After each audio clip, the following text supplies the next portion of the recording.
Hello everyone, good evening. मैं शरद यादव। आज की इस क्लास में हम लोग डिस्कशन करेंगे वर्ल्ड ज्योग्राफी शॉर्ट नोट्स, जो कि घटना चक्र पूर्वालोकन सीरीज जो लेटेस्ट एडिशन था 2023 उसके द्वारा हमने शॉर्ट नोट्स तैयार किए हैं।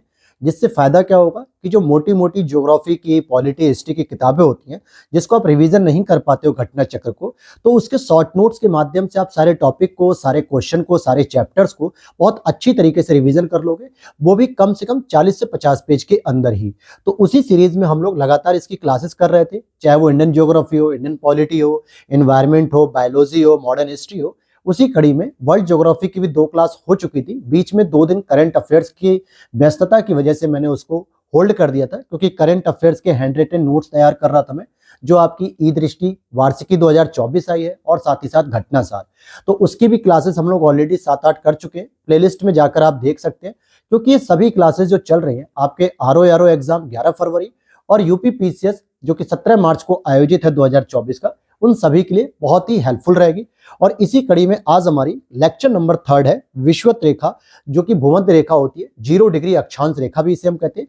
तो इस पर आज हम चर्चा शुरू करेंगे। आगे बढ़ने से पहले एक छोटी सी प्यारी सी रिक्वेस्ट रहेगी, चैनल पर पहली बार आए तो सब्सक्राइब कर लेना दोस्तों, और वीडियो अच्छी लगेगी तो लाइक करना और दोस्तों के साथ भी इसे शेयर कर देना। इसी प्रकार की अपडेट्स के लिए आप हमारे टेलीग्राम चैनल से भी जुड़ सकते हैं, जहां पर सारी इंफॉर्मेशन मिलती रहती है।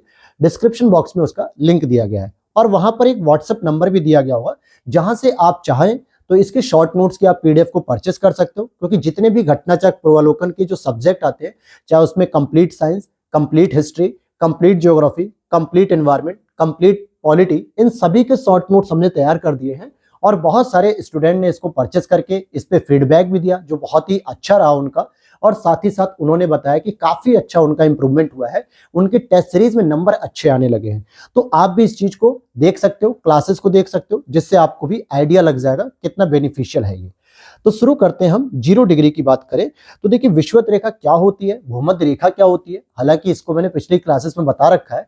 0 डिग्री जो अक्षांश रेखा होती है, जो पृथ्वी को 2 बराबर भागों में बांटती है, उसे ही हम विषुवत रेखा कहते हैं। तो देखें, स्थल एवं जल पर जो विषुवत रेखा की अगर हम बात करें, स्थल एवं जल पर जो विषुवत रेखा की बात करेंगे, तो कुल 13 देशों से होकर गुजरती है। कितने देशों से होकर गुजरती है? 13 देशों से। क्योंकि ये भी प्रश्न पूछा जाता है कि देशांतर रेखा कहां कहां से जाती है, 0 डिग्री वाली, जिसको हम लोग ग्रीनविच टाइम रेखा कहते हैं। कर्क रेखा कितने देशों से जाती है, मकर रेखा कितने देशों से जाती है, या फिर विषुवत रेखा कितने देशों से जाती है। तो इसका पश्चिम से पूर्व या पूरब से पश्चिम, एक तरफ से आप इसके सीक्वेंस को याद कर सकते हैं, जिसमें देखोगे साओ टोमे प्रिंसिप है, गैबन है, कांगो गणराज्य, कांगो लोकतांत्रिक गणराज्य, Uganda, Kenya, Somalia, Maldives, Indonesia, Kiribati, Ecuador, Colombia, Brazil. अब हम इसको एक बार मैप पे नजर रखते हैं कि मैप के माध्यम से और अच्छे से तैयार हो जाएगा। अब यहां पर आपके सामने मैंने एक छोटा सा वर्ल्ड मैप लिया है, पॉलिटिकल वर्ल्ड मैप, लेकिन अभी इसको मैं जूम करूंगा ताकि आपको पता चल सके। लेकिन उससे पहले मैं आपको दिखाऊंगा यहाँ पे कि ये लिखा हुआ है ट्रॉपिक ऑफ कैंसर, जिसको हम लोग बोलते हैं 23.5 डिग्री कर्क रेखा। कौन सी रेखा बोलते हैं? कर्क रेखा। और ये लिखा है ट्रॉपिक ऑफ कैप्रिकॉर्न, जिसको हम लोग बोलते हैं 23.5 डिग्री साउथ, और ये नॉर्थ होती है, तो ये हो गई मकर रेखा। लेकिन इसके बीच में एक रेखा जाती है जो कि 0 डिग्री के पास होती है, जिसको हम लोग विषुवत रेखा भी बोलते हैं, भूमध्य रेखा भी बोलते हैं, 0 डिग्री अक्षांश रेखा भी बोलते हैं। और ये जितने भी देशों से होकर जा रही है एक काल्पनिक रेखा, उन्हीं को नाम पूछा जा रहा है। तो चलिए जरा हम इसको जूम करते हुए आराम से देखते हैं। अब जरा एक एक तरफ से हम लोग देखेंगे। इसको इंग्लिश में इक्वेटर रेखा भी कहा जाता है, और ये 0 डिग्री का मान है। तो यहाँ पर देखिए एक आइलैंड है जो हमने पढ़ा था, किरिबाती। किरिबाती दिख रहा है आपको। फिर इसके बाद अब जब आओगे आप यहाँ पे, तो ये इक्वाडोर, ये 3 जो है कि देशों से होकर गुजरती है साउथ अमेरिका का। एक इक्वाडोर मिलेगा, एक कोलंबिया मिलेगा और एक ब्राजील मिलेगा। कई बार यह प्रश्न पूछा जाता है कि क्या ये वेनेजुएला से होकर जाती है। आपको दिखेगा कि रेखा के ऊपर थोड़ा सा माइन्यूटली सा जो है कि गैप होता है, वेनेजुएला से ये होकर नहीं जाती है। कितने देशों से जाती है? तो एक इक्वाडोर हो गया, एक कोलंबिया हो गया, एक ब्राजील हो गया, और इधर हमने किरिबाती ये पढ़ ही लिया, 4 ये हो गए। और आगे चलेंगे तो साओ टोमे प्रिंसिप यहाँ पे आपको देखने को मिलता है, ये आइलैंड। फिर ये Gabon, Congo, Dominican Republic Congo. फिर यहाँ पे आप देखोगे तो युगांडा, केन्या, सोमालिया, ये सारे के सारे हो गए। और जब हम भारत की तरफ आते हैं तो यहाँ पे आपको देखने को मिलेगा मालदीव्स और साथ ही साथ इंडोनेशिया। ये सारे के सारे जो है कि क्षेत्र देखने को मिलते हैं। तो इन्हीं देशों से हमारी विषुवत रेखा होकर गुजरती है। तो एक बार दोबारा रिपीट करिए मेरे साथ। हमने साउथ में प्रिंसप देखा, अटलांटिक महासागर में, अफ्रीका के नीचे। गैबन देखा हमने, अफ्रीका का ही देश है। कॉन्गो गणराज्य, कॉन्गो लोकतांत्रिक गणराज्य, युगांडा, केन्या, सोमालिया। फिर हम एशिया महाद्वीप में पहुंचे तो मालदीव दिखा, इंडोनेशिया दिखा, किरिबाती दिखा। और उसके बाद जब हम उधर से घूमते हुए साउथ अमेरिका में पहुंचे तो इक्वाडोर, कोलंबिया, ब्राजील, जबकि यहाँ पे वेनेजुएला नहीं है, तो इसको ध्यान देना है। टोटल ये 13 देशों से होकर गुजरती है। फिर आगे देखते हैं, जिस अक्षांश पर वार्षिक तापांतर न्यूनतम होता है वह होती है भूमध्य रेखा या विषुवत रेखा, क्योंकि यहां पर वर्ष भर सूर्य की किरणें लंबवत पड़ने से उच्च और निम्न तापमान में ज्यादा अंतर नहीं पाया जाता। तापांतर का मतलब क्या होता है दोस्तों? ताप में अंतर, इट मींस कि तापमान में अंतर। तो ये जो अंतर होता है ये दिन और रात की अपेक्षा देखा जाता है। जैसे मान लेते हैं कि अगर हम भूमध्य रेखा पे बात करेंगे दिन के समय की, तो मानते हैं कि चलो 40 डिग्री सेल्सियस का तापमान होता होगा। तो क्या रात में तापमान कितना है ये हमें देखना होता है। तो रात में भी बहुत होता है दोस्तों, तो बस 37 डिग्री के आसपास आता है। तो कितना अंतर आया? केवल 3 डिग्री का अंतर आया, और ये बहुत ज्यादा अंतर नहीं होता है। इसीलिए हम कहते हैं कि न्यूनतम अंतर पाया जाता है, इसी को तापांतर कहते हैं। अच्छा, एक ऐसा महाद्वीप है जहां से तीनों ही रेखाएं होकर गुजरती है। मुख्य रूप से भूमध्य रेखा की बात करेंगे, कर्क रेखा की बात करें, मकर रेखा की, तो ये तीनों ही अफ्रीका महाद्वीप से होकर गुजरती है। दक्षिण में अगर हम देखेंगे मकर रेखा को, तो वो मुख्यतः आपके साउथ अमेरिका से, मतलब साउथ अफ्रीका से जाएगी, नामीबिया से जाएगी, मेडागास्कर से जाएगी। और अगर हमने 0 डिग्री की बात की तो गैबन, कॉन्गो गणराज्य, केन्या, सोमालिया, ये सारे देश थे। और जब हम कर्क रेखा की बात करेंगे ऊपर, तो वहां पे मिस्र, इजिप्ट, अल्जीरिया, ये सारे देश देखने को मिलेंगे। तो ये एक ऐसा महाद्वीप है जहां से तीनों ही प्रमुख रेखाएं होकर गुजरती हैं। ITC-Z की बात करेंगे, इंटर ट्रॉपिकल कन्वर्जेंस जोन, एक निम्न वायुदाब पेटी है जो भूमध्य रेखा पर स्थित होती है। कैसे होती है तो इसको समझ लेते हैं जरा सा आप। देखिए, ये होता है, मान लो हमारी एक पृथ्वी, और यहाँ पे होता है 0 डिग्री, ठीक है, 0 डिग्री, और यहीं पर ये होता है ITC-Z। ITC-Z का मतलब होता है इंटर ट्रॉपिकल कन्वर्जेंस जोन। जैसे जैसे सूर्य हमारे कर्क रेखा की ओर बढ़ता है, जैसे जैसे हमारे सूर्य कर्क रेखा की ओर बढ़ता है, तो ये ITC-Z लगभग 15 डिग्री ऊपर खसक जाता है। कहाँ पे? जो विशेषता इसकी 0 डिग्री पे थी, अब वो देखने को मिलती है 15 डिग्री नॉर्थ में। और जब यही सूर्य हमारे मकर रेखा यानी कि साउथ में 23.5 डिग्री पर चमकने लगते हैं, जो कि हम देखते हैं दिसंबर वगैरह में, तो ये ITC-Z का मान क्या होता है? 15 डिग्री साउथ में खिसक जाता है। इट मींस कि जो विशेषता में 0 डिग्री पर देखने को मिली थी, अब वो साउथ में देखने को मिलती है। तो ये मुख्य रूप से भूमध्य रेखा पर ही स्थित होता है। जैसे जैसे सूर्य उत्तरायण होता है तो ये उत्तर की ओर 15 डिग्री आता है, और जैसे जैसे सूर्य का दक्षिणायन होता है तो वैसे 15 डिग्री दक्षिण में जाता है। तो बस इतनी ही इसमें जानकारी थी। और अब हम शुरू करेंगे विषुवत रेखा के बाद कर्क रेखा की बात करेंगे। तो कर्क रेखा को दोस्तों हम लोग क्या कहते हैं? 23.5 डिग्री नॉर्थ। अगर आपने यहाँ पे साउथ लगा दिया तो ये गलत हो जाएगा, यानी 23.5 डिग्री उत्तरी अक्षांश कर्क रेखा होती है, और 23.5 डिग्री अगर हम साउथ लगा दें या दक्षिणी अक्षांश लगा दें तो क्या होती है? मकर रेखा हो जाती है। मकर संक्रांति या मकर रेखा की बात करें तो मकर संक्रांति 22 दिसंबर को उस समय होती है जब मकर रेखा पर सूर्य की किरणें लंबवत पड़ती हैं। यानी 22 दिसंबर को सूर्य की किरणें कहां पड़ती हैं? मकर रेखा पर लंबवत पड़ती है। लेकिन हमारे भारत में मकर संक्रांति 14 जनवरी को पड़ती है, जब सूर्य भगवान मकर रेखा से ऊपर की ओर उठकर आ रहे होते हैं 0 डिग्री की तरफ। अब यहां पर एक प्रश्न और बनता है कि उष्ण कटिबंधीय जोन के बीच में कितना डिग्री का अक्षांश होता है, या दूसरी भाषा में पूछें तो मकर रेखा से कर्क रेखा के मध्य की दूरी कितनी होती है? तो 23.5 डिग्री अक्षांश आप कर्क रेखा को जोड़ लो और 23.5 डिग्री अक्षांश मकर रेखा को जोड़ लो, तो टोटल हो जाएगा 47 डिग्री की डिस्टेंस। कैसे होगी तो देख लेते हैं। ये रहा आपका पृथ्वी और ये रहा 0 डिग्री। तो 0 डिग्री से ऊपर आपको मिलती है 23.5 डिग्री नॉर्थ में कर्क रेखा, और 0 डिग्री से नीचे मिलेगी 23.5 डिग्री साउथ में मकर रेखा। तो इन दोनों को जब ऐड करोगे तो कितना हो जाएगा? 47 डिग्री यहां पर हो जाएगा। कर्क रेखा की बात करें तो ये कितने प्रमुख देशों से होकर जाती है? तो प्रमुख देश नहीं बल्कि पूरी लिस्ट की हम बात करेंगे। तो इसमें देखिए, ट्रॉपिक ऑफ कैंसर की बात करें, विश्व के जिन देशों से होकर गुजरती है उसमें एक हवाई द्वीप है जो कि USA के अधीन होता है, मैक्सिको, बहामास, माली, मॉरितानिया, नाइजर, अल्जीरिया, वेस्टर्न सहारा, लीबिया, सऊदी अरब, मिस्र, UAE, भारत, बांग्लादेश, म्यांमार, चीन, ओमान, ताइवान। अब भारत के कितने राज्यों से होकर जाती है? तो ये हमने 8 राज्यों से पढ़ा है। इंडियन ज्योग्राफी का जब हम लोग शॉर्ट नोट्स कवर कर रहे थे तो वहां हमने इस चीज को पढ़ा था। तो कमेंट सेक्शन में आपको बताने वो 8 राज्य और आपको क्रम से बताने हैं, पश्चिम से लेकर पूरब की ओर जाते समय ये क्रम आपको बताना है। आगे देखते हैं अब इसी तरीके से मकर रेखा की बात करेंगे। तो मकर रेखा क्या होती है? ये दक्षिणी गोलार्ध में पाई जाती है, 23.5 डिग्री, जिसे हम साउथ कहते हैं। पृथ्वी अपनी धुरी पर पश्चिम से पूर्व घूर्णन के कारण धरती पर रात व दिन घटित होते हैं। लेकिन एक प्रश्न यहीं पर आ गया, पहला ही आपके सामने, कि पृथ्वी जब अपनी धुरी पर घूमती है तो किस डायरेक्शन में घूमती है? तो वेस्ट टू ईस्ट घूमती है दोस्तों। कैसे घूमती है? पश्चिम से पूर्व घूर्णन करती है। और इसी वजह से अरुणाचल प्रदेश में पहले सूर्य दिखता है, गुजरात में 2 घंटे बाद दिखता है। तो कई बार यह भी प्रश्न बन जाता है कि मतलब भारत के पूर्वी हिस्से में सूर्य पहले दिखेगा या पश्चिमी हिस्से में?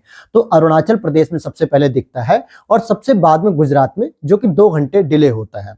जबकि पृथ्वी के सूर्य के चारों ओर दीर्घवृत्तीय कक्षा में परिक्रमा लगाने तथा अपने अक्ष पर 23.5 डिग्री झुकाव के कारण धरती पर मौसम परिवर्तन होता है। और इसके बारे में डिटेल इंफॉर्मेशन मैंने पहले ही क्लास में बताई थी वर्ल्ड ज्योग्राफी में, जब सूर्य, तारे और चंद्रमा के बारे में बात कर रहा था कि पृथ्वी अपनी अक्ष पे घूमती थी, इसलिए 24 घंटे वो अपनी अक्ष का चक्कर लगा लेती है एक तरफ से।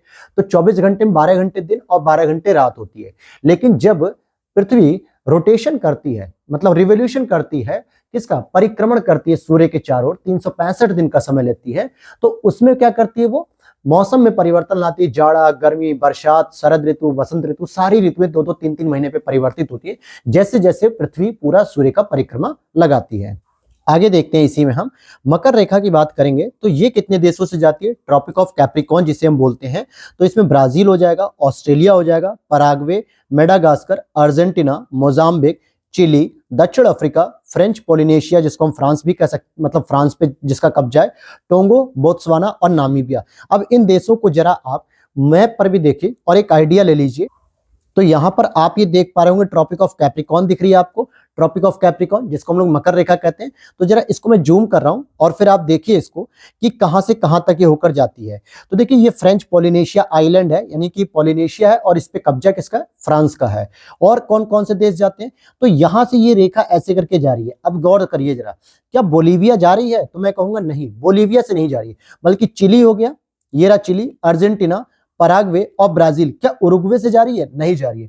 तो उरुग्वे और पराग्वे में आपको कंफ्यूज नहीं होना है, तो पराग्वे से जा रही है, उरुग्वे से नहीं जा रही है। फिर और आगे अगर हम देखते हैं तो साउथ अफ्रीका में देखेंगे, मतलब अफ्रीका महाद्वीप में, तो नामीबिया जाएगी, बोत्सवाना जाएगी, साउथ अफ्रीका जाएगी, और यहां पर आप देखोगे मेडागास्कर भी जाएगी और ये मोजाम्बिक भी जाएगी।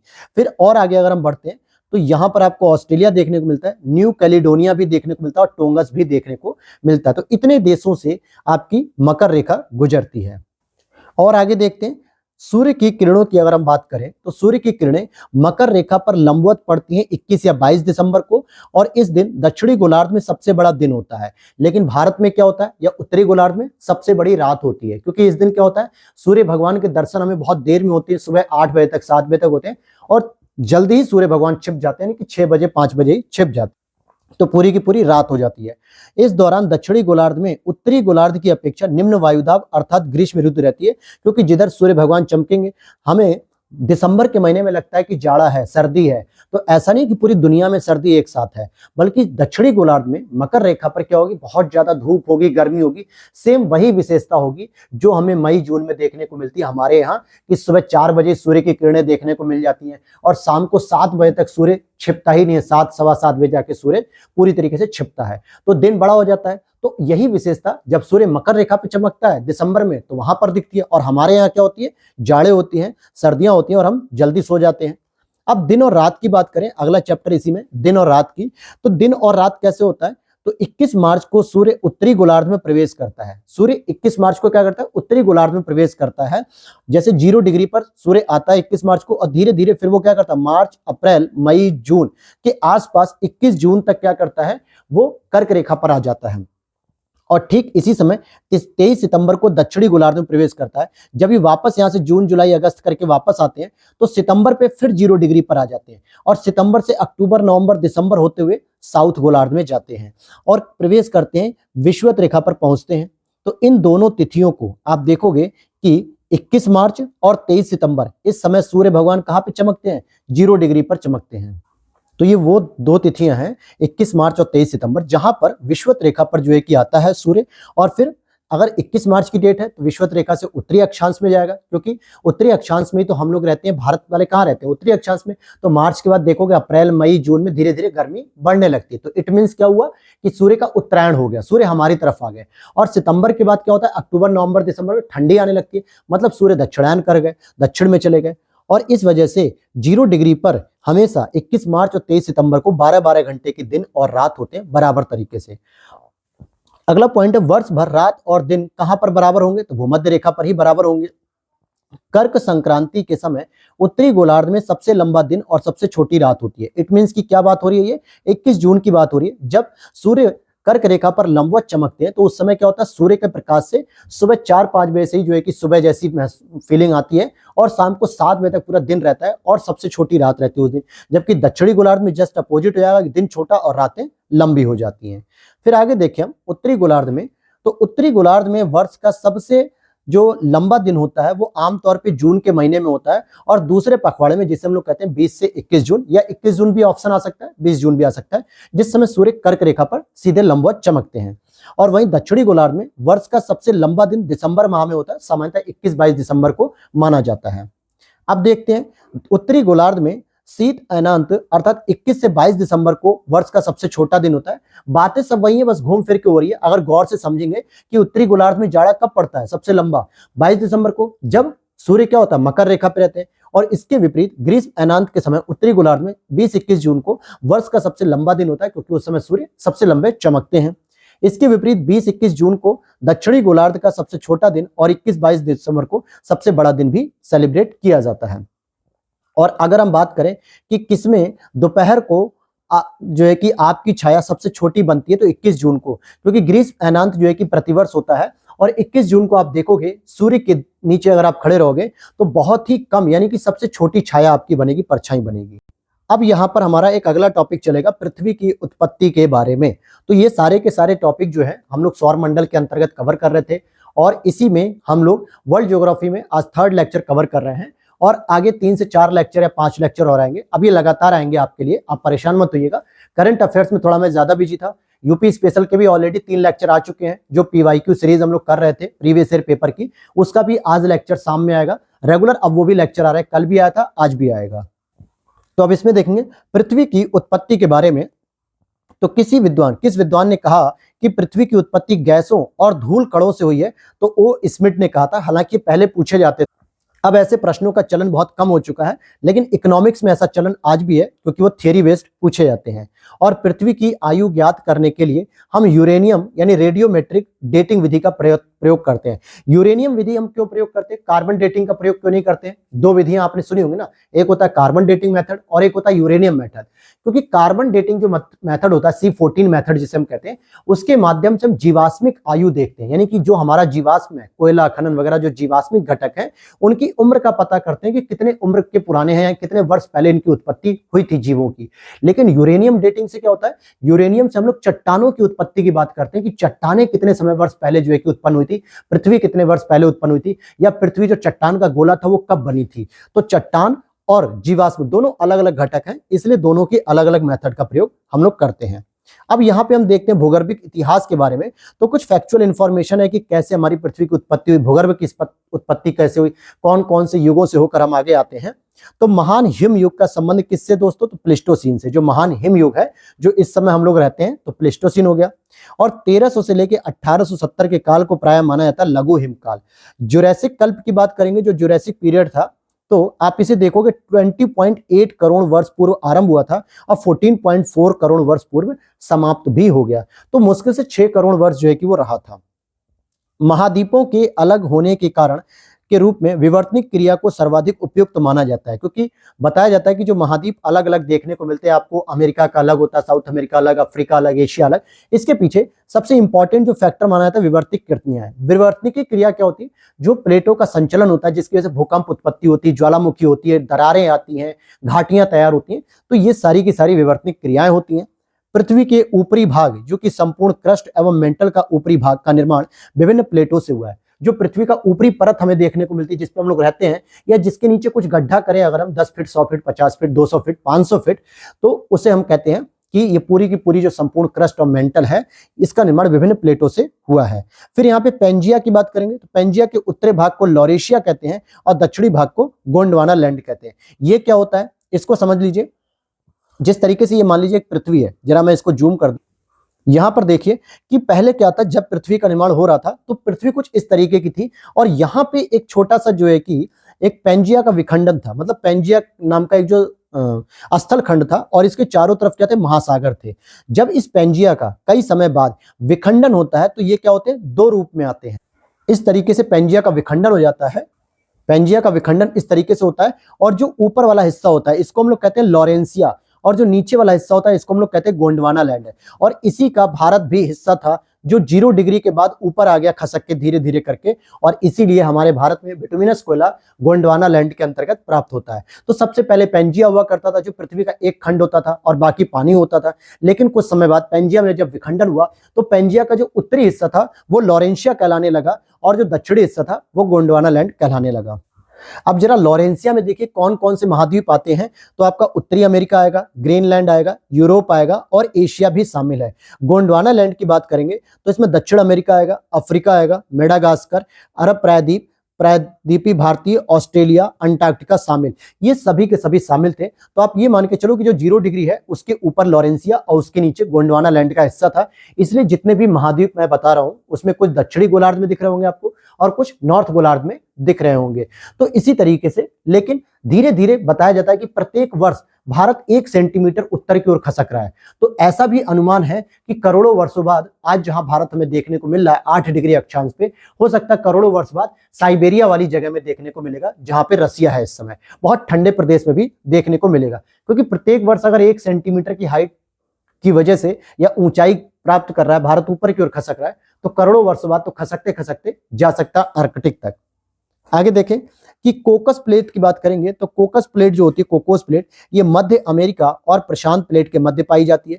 कार्बोनिफेरस युग में पृथ्वी पर मूलतः एक ही विशाल भूखंड था जिसे हम लोग पेंजिया कहते थे। तो कौन से युग में हमें पेंजिया दिखता था, कार्बोनिफेरस में। लेकिन धीरे धीरे फिर जब हम आगे देखेंगे कि किस काल में पेंजिया 2 अलग अलग हिस्सों में बट जाता है, एक लॉरेंसिया के रूप में और एक गोंडवाना के लैंड के रूप में बट जाएगा। पृथ्वी पर जो जीवन का प्रादुर्भाव हुआ यानी कि जैविक घटकों की उत्पत्ति कब हुई पृथ्वी पर, तो इनके प्रथम जीवाश्मी साक्ष्य आपको आर्कियन इयॉन प्रारंभिक काल में लगभग 3.5 बिलियन वर्ष पूर्व, जो अति सूक्ष्म जीवाणुओं के जीवाश्म माने जाते हैं। ऐसा नहीं कि पृथ्वी पर सबसे पहले पौधे या जीव जंतु के रूप में मानव का जन्म हो गया, नहीं, बहुत छोटे छोटे जो है कि जिनको मोनेरा प्रोटेस्टा में देखते हैं हम लोग, कवक, फंगस, जीवाणु, इनकी जो है कि उत्पत्ति होती है। महाद्वीपीय विस्थापन और हिमानी चक्र दोनों ही घटनाओं ने जीवों के विकास को बहुत ज्यादा प्रभावित किया है। अंतरजात बलों के अंतर्गत पर्वत निर्माणकारी बल क्षैतिज संचलन आता है और इसके तहत 2 प्रकार के बल कार्य करते हैं, एक होता तनाव मूलक बल, एक होता संपीड़न बल। अब इसको जरा समझते हैं। अंतरजात बल का मतलब क्या होता है कि जो पृथ्वी के अंदर से जो बल लगता है, क्योंकि जब भी हम पृथ्वी को ऊपर की तरफ से छांटते हैं, काटते हैं, चाहे उसकी चट्टानों को तोड़ के सड़कों का निर्माण करते हैं, पेड़ पौधों को काट के जो है कि बड़े बड़े इंडस्ट्री लगाते हैं, जमीन को खोद खोद के हम लोग नलकूप या कुएं तैयार करते हैं, तो ये सामान्यतः प्रकृति का नियम है कि आप जितना डिस्टर्ब करोगे प्रकृति को ऊपरी दशा से, आप मानव होने के नाते पृथ्वी अपने आप को बैलेंस करने के लिए उतना ही नीचे से बल लगाती है और इस वजह से भूकंप वगैरह आते हैं। तो इसीलिए कहता है कि प्रकृति के साथ अगर छेड़छाड़ करोगे, छेड़छानी करोगे, तो प्रकृति फिर आपको नहीं बख्शेगी। तो इसीलिए कहा जाता है कि प्रकृति के साथ छेड़खानी नहीं करनी चाहिए। तो जब पृथ्वी अंदर से बल लगाती है, जो पर्वत निर्माणकारी बल होता है, तो जैसे जैसे वो अंदर से बल लगाती है तो पर्वत का निर्माण होता है, जिसमें एक होता तनाव मूलक, एक होता संपीड़न बल। संपीड़न बल में क्या होता है, जब अंदर की प्लेटें आपस में टकराती हैं तो यहाँ पर जो मलबा होता है, जो गाद होती है, उसकी वजह से जो जमा होता है वो धीरे धीरे क्या होता है, पर्वत के रूप में उत्पत्ति होती है और पृथ्वी के ऊपर पर्वत के रूप में बाहर उसका जन्म होता है। और एक होता है तनाव मूलक बल। तनाव मूलक बल में क्या होता है, दोनों प्लेटें एक दूसरे के विपरीत जाती हैं तो इस वाले एरिया में घाटी का निर्माण होता है, जिससे कि दरार पड़ जाती है, मिट्टी फट जाती है और घाटियों का निर्माण होता है। तो आप देखोगे अंतर्जनित बल में आपका तनाव मूलक बल भी आता है और संपीड़न बल भी आता है। तो ये चट्टानों की परतें क्या होती है, आपस में मुड़ जाती है, संपीड़न बल में आपस में टकरा के मुड़ जाती है और इसी मोड़ के बलन को हम श्रृंग गर्त भी कहते हैं, जो इस तरीके से पड़ जाती है, श्रृंग और गर्त भी कहते हैं। आगे देखते हैं, पृथ्वी के पृष्ठ पर गतिक परिवर्तन लाने के लिए जिम्मेदार हैं? अंतर्जात बल, विद्युत चुंबकीय विकिरण, भूतापीय ऊर्जा, गुरुत्वीय बल, प्लेट संचलन, पृथ्वी का गुणन, पृथ्वी का परिक्रमण। ये सभी के सभी पृथ्वी के पृष्ठ पे गतिक परिवर्तन लाने के लिए जिम्मेदार हैं। चाहे पृथ्वी अपने अक्ष पे घूमे तो पृथ्वी का गुणन, चाहे पृथ्वी सूर्य की परिक्रमा करे तो पृथ्वी का परिक्रमण, या पृथ्वी की आंतरिक परतों में जो प्लेटों का संचलन होता है, जो बड़ी बड़ी प्लेटों का संचलन होता है, भूतापीय ऊर्जा हो गई, अंतर्जात बल में संपीड़न बल, तनाव मूलक बल, इन सभी की वजह से पृथ्वी पर गतिक परिवर्तन हमें देखने को मिलता है। और अब हम जरा पढ़ेंगे कि पृथ्वी की उत्पत्ति हमारे सौरमंडल में कब हुई थी। तो 4.6 अरब वर्ष पहले हुई थी और कालांतर पर इस पर जीवन की उत्पत्ति, फिर धीरे धीरे कई समय बाद इस पर जीवन की उत्पत्ति देखने को मिलती है। तो सर्वप्रथम आपको कवच वाले जीव देखने को मिलेंगे और उसके बाद कीट पैदा होते, फिर सरीसृप पैदा होते, फिर स्तनधारियों की उत्पत्ति होती है। तो कवच वाले जीव कौन से होते हैं? जैसे मोलास्क वगैरह होते हैं, जिनको हम लोग घोंघा भी कहते हैं। तो उस तरीके के जीव सबसे पहले उत्पत्ति होती है, फिर उसके बाद कीटों की उत्पत्ति होती है, फिर सरीसृप होते हैं जो रेंगने वाले होते हैं, और उसके बाद स्तनधारियों की उत्पत्ति देखने को मिलती है। तो ये जीवाश्मिक घटक के रूप में जीवों की प्रजाति के बारे में बताया रहा है कि कौन कौन सी पृथ्वी पर उत्पन्न होती गई। तो अगर आपसे पूछा जाए कि पृथ्वी पर सबसे पहले किस जीव की उत्पत्ति हुई, तो आपको कहना है कवच वाले जीव, जिसको मोलास्क कहते हैं। फिर उसके बाद कीटों की उत्पत्ति हुई, फिर सरीसृप और फिर स्तनधारियों की उत्पत्ति हुई। आगे देखते हैं, राजस्थान मरुस्थल अथवा थार मरुस्थल प्लीस्टोसीन एवं अभिनव जमाव का एक विस्तार है। तो राजस्थान का मरुस्थल है, थार मरुस्थल जो है वो कब उसका विस्तार होता है? तो उसका विस्तार आपके प्लीस्टोसीन युग में होता है। कब होता है? प्लीस्टोसीन युग में। अब यहाँ पे कुछ जमाव है और उसके कालक्रम, जैसे कि सिहावल जमाव कब हुआ? निम्न पुरापाषाण काल में। पटपरा कब हुआ? मध्य पुरापाषाण काल में। और बाघोर कब हुआ? उच्च पुरापाषाण काल में। हालांकि बहुत पुराना प्रश्न है, अब इस तरीके के प्रश्नों को नहीं पूछा जाता है। अब जरा हम चट्टानों की बात करेंगे तो सामान्यतः आपको चट्टान कितने प्रकार की देखने को मिलती है, पहले तो आप ये बताइए। तो आप देखोगे चट्टानें 3 प्रकार की देखने को मिलती है। एक होती है आपकी आग्नेय चट्टान, एक होती है आपकी अवसादी चट्टान, और एक होती है आपकी रूपांतरित चट्टान। यही 3 प्रमुख चट्टानें तो होती हैं, और तो कोई चट्टान नहीं पड़ती। अब इन चट्टानों के अंतर्गत बहुत सारे स्वरूप देखने को मिलते हैं। तो जरा हम बात करें कि आग्नेय चट्टानें पृथ्वी के आंतरिक भाग में पिघला हुआ मैग्मा और बाह्य भाग में लावा के ठंडे और ठोस होने से बनती हैं, और ये रवेदार होती है। कैसी होती है? क्रिस्टलाइज होती है, और इसमें जीवाश्म नहीं पाया था, और ये क्रिस्टलीय और अक्रिस्टलीय दोनों होती हैं। अब यहीं से आपके 2-3 प्रश्न बन जाएंगे इसी पैराग्राफ से। तो जरा समझिए कैसे, तो मैं बताता हूं आपको। आपसे कहा जा रहा है कि जो आग्नेय चट्टान है, पृथ्वी के अंदर जब ज्वालामुखी पैदा होता है तो गर्म होता है। कितना गर्म होता है? बहुत गर्म होता है। इतना गर्म दोस्तों कि अगर किसी आदमी या किसी जानवर को अगर फेंक दिया जाए तो शायद वो 2 सेकंड के अंदर जल के राख हो जाएगा। 2 सेकंड के अंदर इतनी गर्मी होती है पृथ्वी के अंदर जो ज्वालामुखी होता है। आपने कई बार देखे होंगे वोल्केनिक एरप्शन के, ज्वालामुखी विस्फोट के, आपने कई सारे छोटे छोटे रील्स या वीडियोस देखे होंगे, कितनी धधकती हुई आग उसमें से निकलती है और बहुत गर्म होती है। तो क्या ऐसी आग में कोई भी जीवाश्म बचेगा? जीवाश्म जब बचा ही नहीं है, यानी जीव का अस्म अर्थात जीवों का कोई अंश तो होना चाहिए। जब वो सारा का सारा जीवाश्म राख हो गया तो इसमें जीव मिलेगा, जीवाश्म मिलेगा? हम कहेंगे नहीं। तो इसीलिए तो कहा गया कि आग्नेय चट्टान में जीवाश्म नहीं होता है। और ये मैग्मा जो है कि जब बाह्य भाग में आता है, यानी पृथ्वी के बाहर आता है दरारों में से फटते हुए, तब ये बाहर जाके पर्वत के रूप में ऊंचा उठ के ठंडा हो जाता है। तो इसे हम कहते हैं लावे के रूप में होता है, ये ठंडा होता है। या परतदार जो है कि फैल जाता है, जैसे बेसाल्टिक चट्टान हमारे प्रायद्वीपीय भारत में फैला हुआ है, तो बाहर आने पे ठंडा हो जाता है, लेकिन पृथ्वी के अंदर ये गर्म होता है। तो जब पृथ्वी के अंदर ही गर्म है तो कोई भी वहां पर अगर जीवाश्म होगा तो जल के क्या होगा? राख हो जाएगा, जिसकी वजह से इसमें जीवाश्म नहीं मिलते हैं। और सबसे इंपॉर्टेंट होती है इसके ठंडे होने की जो दर होती है, जितनी जल्दी ये ठंडा होगा उतनी अच्छे क्वालिटी के इसमें रवे पाए जाएंगे। रवे मतलब कि क्रिस्टल पाए जाते हैं, और इसीलिए कहा जाता है कि कुछ ज्वालामुखियों को ठंडा होने में टाइम लगता है तो उनके रवे अच्छे नहीं होते, यानी क्रिस्टल अच्छे से नहीं बनते, और कुछ के क्रिस्टल अच्छे बन जाते हैं। तो इसमें क्रिस्टल और अक्रिस्टल दोनों ही चट्टान हमें देखने को मिलती है। और ग्रेनाइट में जीवाश्म नहीं पाया था क्योंकि यह भी एक आग्नेय सेल है। तो कई बार आपने ग्रेनाइट को पढ़ा होगा कि किस प्रकार की सेल है? आग्नेय सेल है। तो क्या ग्रेनाइट पत्थरों में आपको जीवाश्म देखने को मिलेगा? तो हम कहेंगे नहीं मिलेगा। आगे देखते हैं परतदार या अवसादी चट्टानों की बात करें दूसरे नंबर पे। तो परतदार या अवसादी चट्टानों का निर्माण चट्टानों की टूट फूट से प्राप्त होने वाले मलबे के जल में जमा होने से होता है।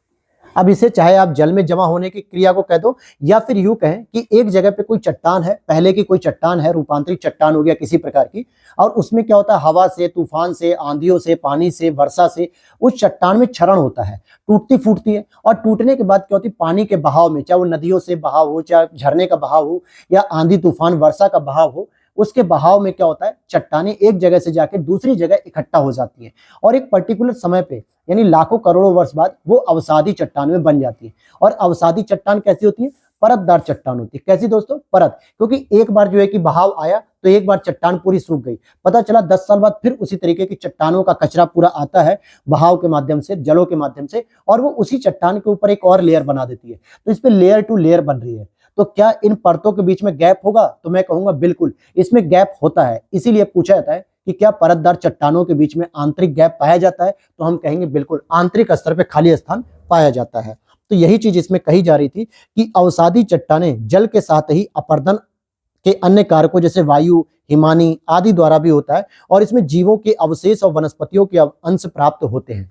यानी अवसादी चट्टान में क्यों होता है, क्योंकि जो जल वगैरह होते हैं, महासागर होते हैं या नदियां होती हैं, उनके द्वारा इन चट्टानों को बहाया जाता है और इसमें जो बहने वाले जो जीवाश्म होते हैं नदियों में, वो भी इन चट्टानों में जाके चिपक जाते हैं और इसी में रह जाते हैं। क्योंकि जल तो नहीं रही है, आग्नेय चट्टान में तो क्या होता है, ज्वालामुखी फटता है, तो वहां पे जलने की वजह से कोई भी चीज इतनी गर्म होती है कि वो जल के राख हो जाती है। लेकिन इसमें तो ऐसा नहीं हो रहा है, इसीलिए यहां पर आप देखोगे कि जीवों के अवशेष प्राप्त होते हैं और ये स्तरों में निक्षेपित होते हैं। स्तरों का मतलब क्या था, इसमें आपकी परतें बनी होती हैं।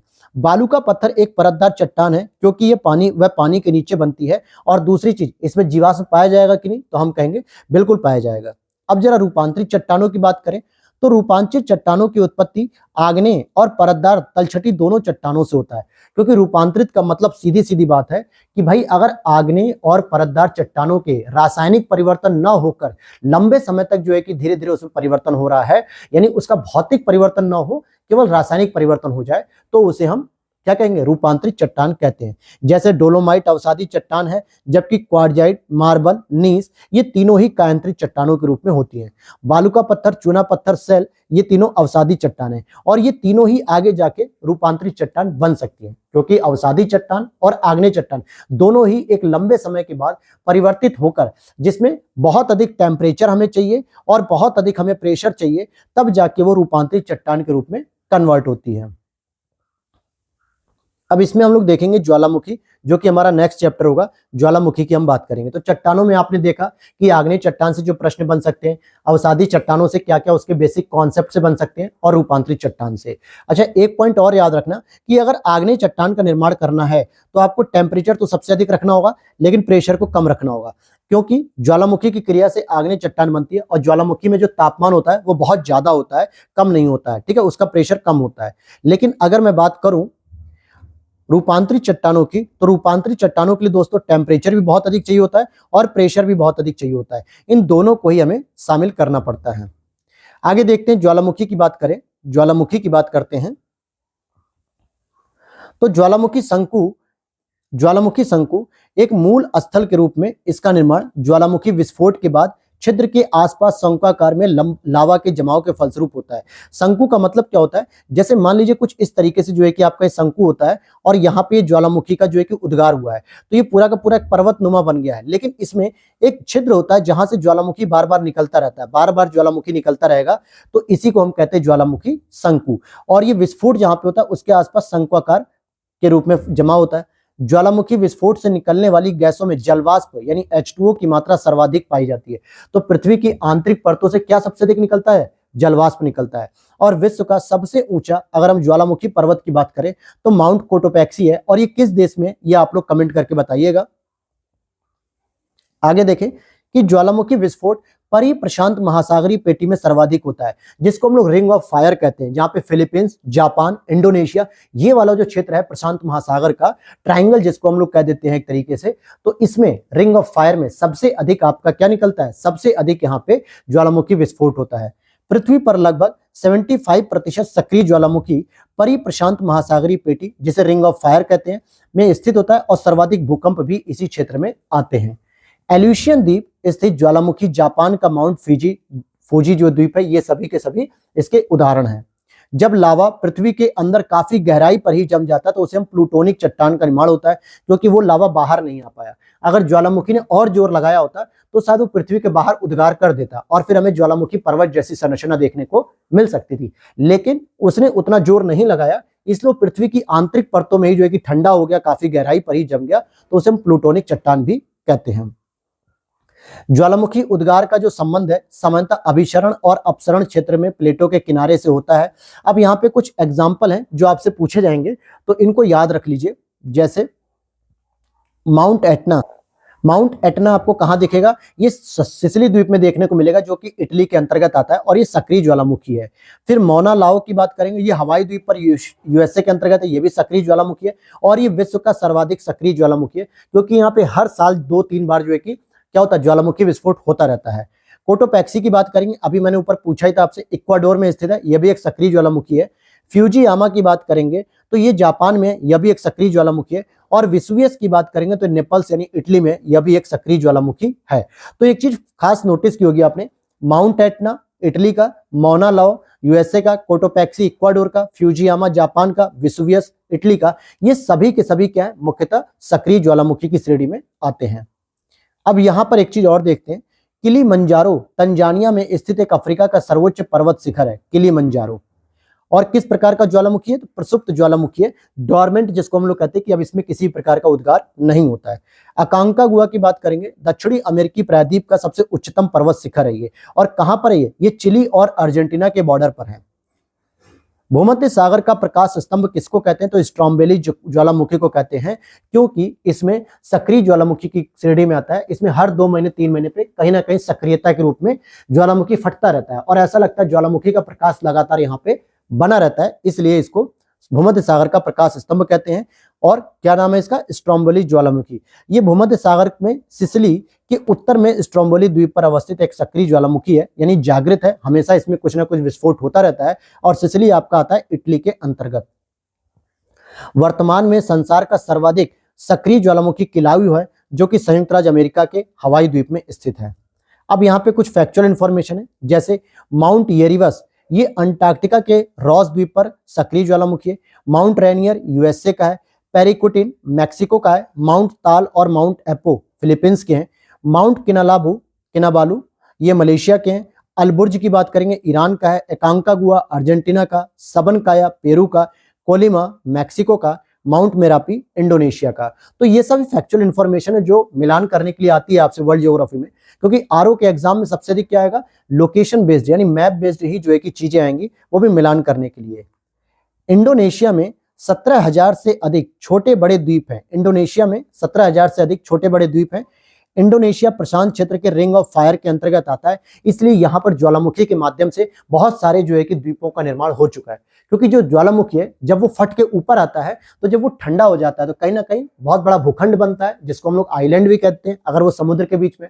भारत का प्रायद्वीप कैसे बना है? बेसाल्टिक ज्वालामुखी से तो बना है, और ये बहुत बड़ा क्षेत्रफल था तो ये प्रायद्वीप के रूप में हो गया। अगर ये समुद्र के बीचों बीच होता तो हम इसे आइलैंड कहते। और इंडोनेशिया में 17,000 आइलैंड ये बताते हैं कि इंडोनेशिया में सबसे अधिक भूकंप यानी कि ज्वालामुखी आते हैं।